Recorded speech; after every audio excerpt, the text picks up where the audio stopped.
All right, guys. Hi, this is Walt Bayless. I am so thrilled to be on with you with this hangout. I've got with me somebody that I hold in rock star status. This young guy has absolutely been a pivotal point for so many of the big names in the affiliate marketing industry. He is well known as being the connector, the hub, the guy that puts deals together. He's a personal friend of mine and somebody that I've watched coach other people into massive success. He's known for putting incredible systems into place, and he's also known to be the go-to guy for all things online. It's a great pleasure and a privilege of mine to be able to introduce to you a very good friend of mine, Mr. Brad Spencer. Brad, are you with us? Yeah, I'm here, man. I'm here. Let's rock and roll. Awesome to see you, man. Awesome to see you. Mate, I'm so thrilled to have you on board with this little conversation. As I mentioned before the call, you know, we've got people that have been watching this, and we want to be able to take them from where they are and show them that they can be successful online, and you know, some of the things that are involved with that process. So we're going to keep this short. We're going to keep it punchy. I really want like a 10 or 12 minute power session for these guys. How did you get started online? What kind of drove you into online marketing? Well, I actually got started online way back in the day. I was getting ready to start working for Disney back in the day. This is 2008. And I had 3 months to go. And all through college, I had studied internet marketing all the way back when AWeber was new and all the companies that people take for granted. Now, you know, I remember being in the days when you had AOL discs all over the place. And here we are today with high-speed internet. So I've seen it kind of come all the way through. And I got started. I bought what was now known as a solo ad, and I built my first list. It was 500 people, and I remember I was making, you know, a couple $100s a month selling $10 or $12 products that I made, little PDFs, because nobody had video. This is pre-YouTube. This is pre all that stuff when that got big. So that's how I got started, and then you know, we had the growth of the micro products and the small products, and I was specialized in a lot of those, you know, these 10, 12-minute jam sessions like we're doing now. Now we have it on Hangouts, but back then it was a Camtasia specials, and that's how I got my start way back in the day, just creating little products that did one thing very well. Awesome. Fantastic. So for somebody that's looking to promote a product, so you know, you mentioned something that's a key there, which is building the list. You're putting all that together. When I'm talking to people about promoting other products, what I talk to them about as well is that building the list in the meantime, you know, so it's all very well to get an offer and drive traffic to that offer and, you know, maybe make a few sales here and there. But you mentioned something there, building a list. What makes you say that building a list is an important part of that process? Well, I mean, it's you know, I like to simplify this down because a lot of people talk about buying paid traffic and doing, you know, SEO and doing things like that are like one-off surges of traffic to an offer. So if I rank #1 at Google for something, maybe I send a couple hundred people a month to my review site and then whatever. The problem with that model, and this is why building a list is important, is that when you're only doing that once, I can build that traffic and send, say, 400 people to my review site. Maybe they come back, maybe they don't. You know, most people aren't using retargeting, but even with that, that's not as, you know, good as building a list. Whereas if I build a list, I can message that person over and over and over again. So I'm even willing to pay more to build a list than I would be to directly promote an offer like via Facebook or AdWords or any of those type of things, or SEO even, where it's one-off traffic. It's really simple. You just have that ability to promote multiple times and solve that problem. It's like the difference between meeting someone, I always like to think of it like in a bar. You meet someone at a bar, you have a nice conversation, you get their phone number, you're like, I'd like to, you know, build a friendship with you. And then, you know, you can build a friendship one time, have a great conversation, but most oftentimes it takes a lot of, you know, coffees and dinners and hanging out, you know, watching sport games or whatever to really develop that long-term friendship. I mean, I don't know how many people have met someone one time and gotten married to that woman or man. You know, it doesn't work the way you need both. From one meeting, right? Doesn't happen. Yeah, it doesn't happen, and it's the same with list building. You know, it's the difference between, you know, the list building is going on multiple dates versus the one and then forgetting about them and hoping it works out. And the people are that way. When you're concentrating to bring people to a page, so, you know, as an affiliate, you're looking at driving traffic, you're looking at doing whatever you can to get people to see that offer. You know, 9 times out of 10, those same people will be also interested in additional offers in that same space. So, you know, if we're talking about if you're trying to drive traffic to a product that's all about parenting, you know, to new parents, and the offer might be how to help your child sleep at night, for example, that same group of people that are interested in the how to sleep at night are also going to be interested in children's health and children's dress tips and children's children. So if you can build that list, you can have a database ready of good customers, which is so true. Now, Brad, Absolutely. something, as I mentioned, you are known in our circles. I mean, whenever I talk to somebody at the mega status level, they talk about 7 figures, they talk about 8 figures, we're talking millions of dollars and tens of millions of dollars. And I ask them about putting deals together. They reference you, which is an incredible endorsement of your talents and skills. You've morphed Means a into lot to hear that. yeah, that's so true, man. Like everybody, I went to an event in Orlando, which is the first time I met you, as you know.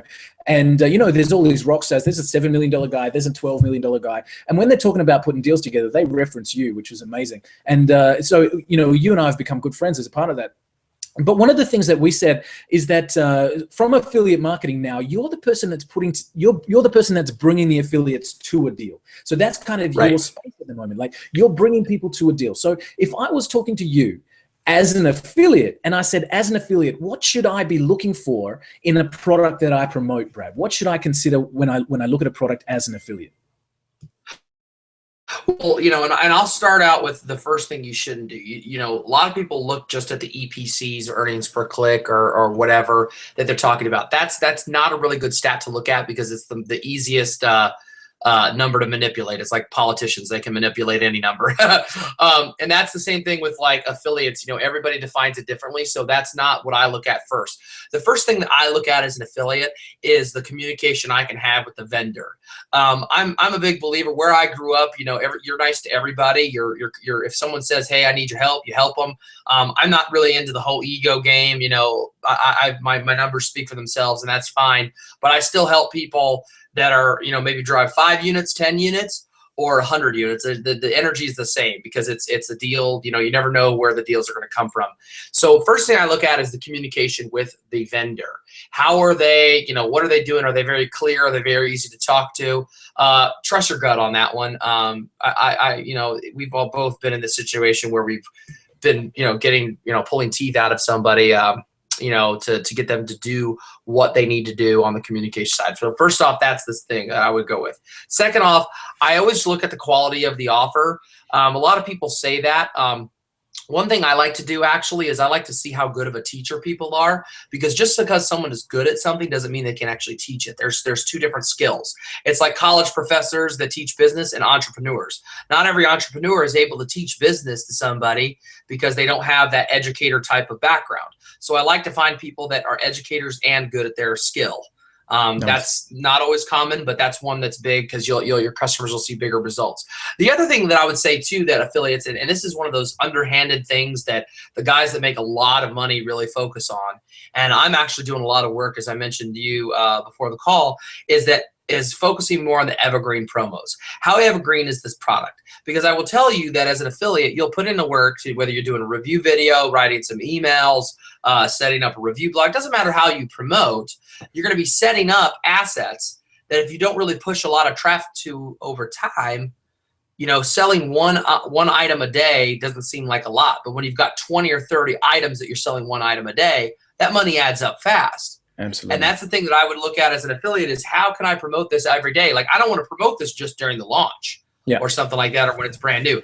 I want to promote this every day and say sell 2-3 copies a day, because at the end of the day, 2-3 copies a day is 700, 800, 900 units in a year. That's more than most affiliates do during a launch. That's so true. And that's exactly right. You're going to put the effort into building that asset, right? So you're going to create the review site, the video, the blog post, even just writing a simple an email out to an existing list. That's an asset that you're putting into place, and it's so important that that asset continues to pay you on a regular basis. I can go and get a Google ad or a Facebook ad. I can drive a ton of clicks to an offer, and that's one hit, right? But if I've put that into place where it's a continual, repetitive thing, where that offer is evergreen, so it doesn't close on Tuesday, I've got something that I can craft the ad, I can tweak it until it's perfect, and that traffic can keep coming and keep getting paid. And on autopilot, I can then go and do something else. I can do it again and again. So having an offer that's evergreen, meaning that it doesn't close, is such a valuable skill, man. I completely agree.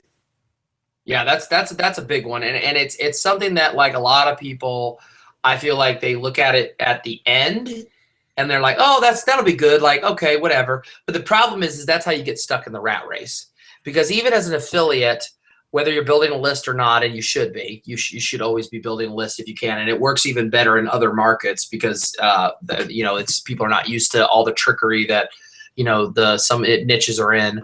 You get into the parenting niche, for example, and those people, they love you. Like I've had, in the dieting niche even, which compared to the internet marketing niche, that's a very advanced niche. Those people have seen a lot of things.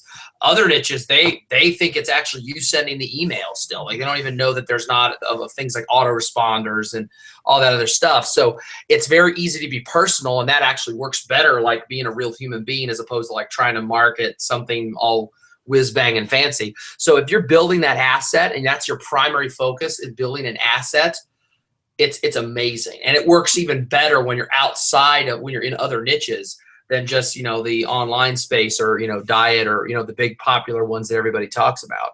For sure, absolutely. Mate, you referenced a couple of tools, and again, keeping we want to give as much as we can to whoever's watching. Right.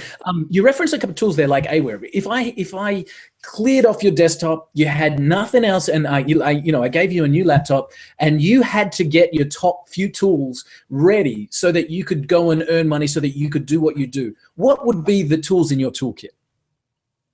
No, that's great. There's a lot of new things that have come out recently that I'm exploring right now. It's kind of nice because it's like when I was new and I was learning how to do stuff, there's a lot more website builders. You've got your ClickFunnels, which is something I'm investing some time in just to get used to that technology. You've got like Lead Pages is another one that I have a little more experience with. I use GetResponse now because I just enjoy their interface a little bit better. That's a email autoresponder. I had a guy actually, I hired a tech guy to build me some web page templates in a product called InstaBuilder, which is pretty good. I like that so far. That's similar to like Optimized Press or something of that nature, those WordPress-based website builders. There's so many cool technologies, and those are all stuff that comes right off the bat. I use my hosting with Liquid Web. I really like the service. They do a good job. They're always instant there, and they deal with the fact that I'm really kind of done with tools and technology. A good webcam. Luckily, I have a Mac, and it's got a pretty good camera built in. We're recording this on, and that's a lot of the stuff that I use on a daily basis. If we pop in here, I love Keynote. Keynote's another one that's like the Mac version of PowerPoint. I love just the way it looks in there, and then you can also record videos there, which is kind of cool. I make some my VSLs there where I layer in audio and stuff like that. They have a pretty good video maker that you can do and then export out. So that's pretty convenient. I'm actually really bad with technology, but that's some of the stuff that I use off the bat Nice. compared to when I was new and I had all these basic templates that were really bad. Because I built it myself. Looking at that toolkit, that is a very powerful toolkit. But for anybody that's watching this, if you look at the flow, so what Brad talked about was he talked about Optimized Press, InstaBuilder, Lead Pages, ClickFunnels. So at the top, we've got a page building system where you can quickly create an offer with a page. Then he talked about GetResponse. So taking those people that land on that page into an autoresponder so that you can capture their details and email address. And then he talked about video. So talking about even the video building systems and software that's out there, Camtasia, and the presentation system with Mac. I've got a Mac, but I can't remember what it's called off the top of my head. ScreenFlow, yeah. We got ScreenFlow. That's good. Right? Yeah, that's. So we go from building a page, and hosting is important. Go from building a page to capturing the details to presenting information via video. And if you follow that flow through, what you've just got is a rocket lesson in how to get yourself set up and online quickly. And that's a fantastic toolkit, man. Yeah, absolutely. And ClickFunnels, this is one of the things that I'm enjoying with ClickFunnels so far. And again, I'm not an expert in technology or anything, but when you have ready to go stuff, I would suggest whatever tools that you use at a bigger level, look for templates. Go into Google and say, webinar template, squeeze page template. Anytime you hear some jargon in a product, go in and Google and type in template, system, how to, like all those type of common sense keywords, because Google actually is where I find a lot of my resources. I know people always joke around and say, just Google that or whatever. But when you know how to use Google, and you can go to certain websites like blogs and stuff that are, produce a lot of content. You can do site searches and only search Google within that site and find all these amazing resources, regardless of what you're doing with whatever tool. Camtasia tutorial. If the Camtasia or ScreenFlow doesn't have a built-in tutorial, you can go to YouTube and type some stuff in, and it's amazing how much stuff is out there for free that wasn't there years ago when we were all starting out. You don't need to know everything. Exactly, man. You don't need to know everything. You don't. And your point there about templates for people. So we talk about building assets, building these pages, building review sites, building that kind of stuff. If you're working with templates, you've got that instant scalability. And you can create your own templates so easily as well, where if you create a great looking page, you can just clone that page again and again and change the offer, change the offer, change the offer, building the asset through.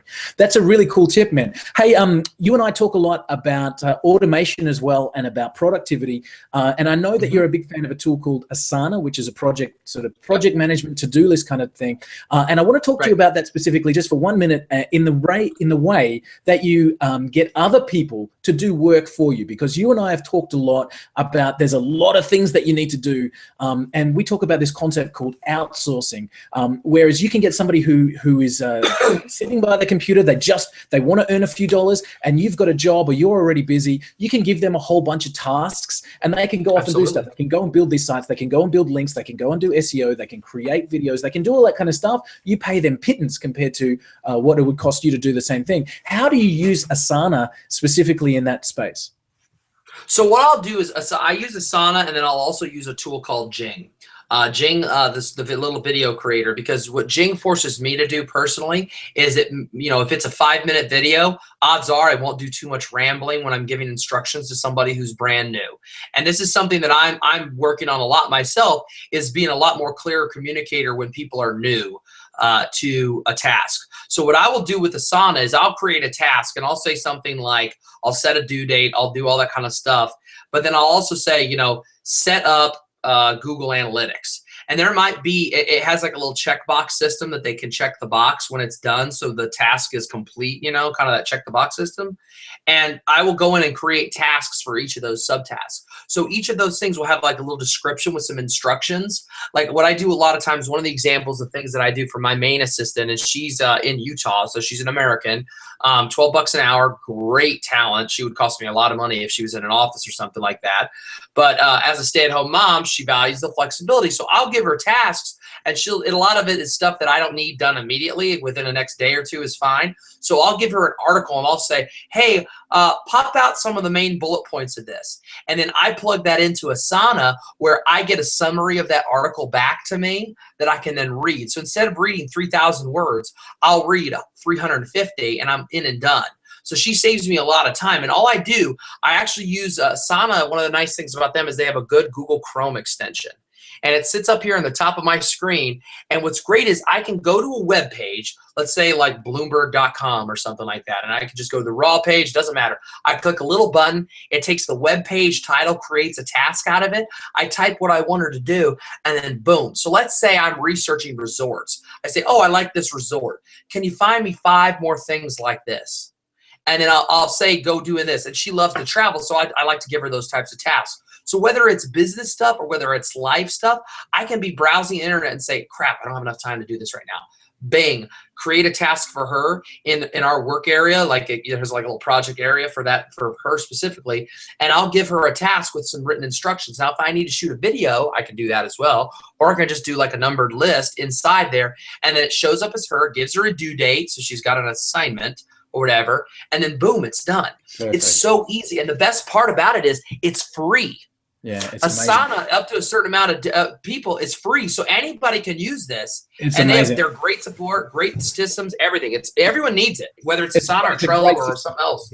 It's one of my favorites. We're actually one of our products is a product called Gogio, and my exact instructions to my programming team was the tasks and project management. Build it like Asana. So if you're watching this after 2015, use Gogio, because that's our product. At the moment, I'm using Asana. I'm using Asana and I love it, and it's for the exact same reason. And we're talking about outsourcing. So I want to get people to do a whole bunch of stuff for me. Right. If I go and create tens of thousands of videos, or video links, or reviews, or press releases, of that kind of stuff, I don't have time to do all that, but I have a fantastic person. Her name's Rose. She can go and do all that things for me. And Asana is my central point. So I put things in Asana, and she logs into Asana, sees what I've put, and just can tick them off. And I also use it as a to-do list as well. So if you're watching after 2015, grab Gogio. It's free as well. But anyway, that's just my little plug. There you go. I love it. All right, man, we're going to wrap this up because we want to keep this short and punchy. I've just got 2 last questions for you. If I took away your list, and I gave you a product to promote, how would you do it? What would be your favorite traffic source and why? For me, honestly, without a list, I always like to partner with people. I take the affiliate getting stuff to another level. Like if I were to enter a new market, I would look for a person with already distribution, because a lot of people miss out on, like, they think it's all about product creation. I'm going to create a product and it's going to sell. It's not that. It's product creation plus distribution. So you need to have a distribution angle before you ever create a product. So whenever I go and approach a new project, even when I'm the owner of the project, until I have 3 or 4 solid webinar promotions lined up for it already, I don't even create the product. And that's the secret why everything I do makes money, because I already know it's going to make money, and I've got, you know, commitments from strong partners before I ever create the product. Awesome. So a lot of people create the product and then go from there, from that. And I start backwards. I make sure it'll sell, and I have an interest list before I ever create the product to sell. That's nice. Whether I'm doing affiliate side or as a product creation person. Perfect, perfect. So taking that into the space where I'm a brand new person and an affiliate, the first thing I can do is look for other people that have authority in that particular space. So if I've got a particular product, it's all about this, I can go and type that into Facebook or Google, find out the top people for that, and then go and line up a promotion with them, sort of, you know, backing onto their product or whatever, adding in a thank you link, getting them to do a broadcast about it, you know, all of that kind of stuff. So finding the people that already have the channels of reaching the audience that you're trying to reach will ensure your success. That's a really cool tip, man. I love it. All right, and last one. Absolutely. Last one. If I could only have you for 30 seconds to give the best piece of Brad Spencer wisdom that you could possibly give to somebody new coming into this industry, what would that 30 seconds look like? This is a people business. Everything else doesn't matter. You can outsource everything, but you can't outsource people and relationships. You know, as I always tell people on every stage talk I ever do, make friends, don't recruit affiliates. Because I will tell you for a fact, people are people, and I've been in this, you know, as a recording about 7 years, and I've seen a lot of people come and a lot of people go. And the one thing that's kept me growing year after year without fail is that I always treated everybody, regardless of how small or how big they were. I always tried to be as present with them and to give them as much attention as I could at that moment when they reached out to me. Fantastic. That's it. People are everything. People forever. I love it, mate. I love it. Brad Spencer, as I mentioned, is the go-to guy for connections. Brad's the guy that can line up webinars and connections for you. Mate, if people want to reach out to you, if they want to follow you, how can they find you? How can people find out more about you? Well, right now I'm working on a new site, bradspencerdeals.com. That's where a lot of my deals will be focused at. I'm also thinking of putting a blog on there, like an education type thing. I haven't figured out how I'm going to do that yet. Also add me on Facebook. That's always the easiest thing. Nice. It's facebook.com/BradSpencerIM, I think is the short thing. You'll recognize my picture on it. I'll make sure I put a link under the video. Yeah, absolutely. Yeah. And that's the best way to reach out. And if, you know, send me a private message, because I get a million Facebook requests a day, and most of them don't send messages. So if you want to get in touch, please send me a message with it too, and then I'll reply. And then it's a lot faster than having to figure out who you are when you request. Nice. Do something that makes you stand out. Do something that makes you stand out. Brad gets a lot of requests about. As I said, he's the guy to know. He's the guy that puts things together. So if you've got something that you want to start and you want something that you want to grow, Brad's a fantastic resource for that. I'll put a link to your Facebook profile, and make sure you stand out. Put a video, put a post, say you saw Brad on the interview or whatever it is, and reach out to Brad. He is an absolute gentleman in the industry. And as I said, the guy that the 7- and 8-figure earners turn to as a central pivotal point. So Brad, thank you so much for jumping on with this. Is there anything last that you'd like to just shout out to people before we go? I would just say, always make sure you're focused on people. Don't get lost. Don't get lost in the details. Always make sure when you focus on people first, there will always be someone there to help you, no matter what it is, whether it's technology or whatever stumbling block. There's always someone that's been there, done that, got the T-shirt. So don't recreate the wheel. Build those relationships and learn from everybody else's mistakes. You'll make enough of your own. You don't need to repeat anyone else's. Perfect. Awesome. Brad, thank you so much, mate. And guys, this is another series of our affiliate marketing training videos. It's been an absolute pleasure to have the gentleman in the industry, Mr. Brad Spencer. Thank you so much for your time, buddy. Absolutely. No problem. Thank you for having me. Cheers, guys. We'll see you next time.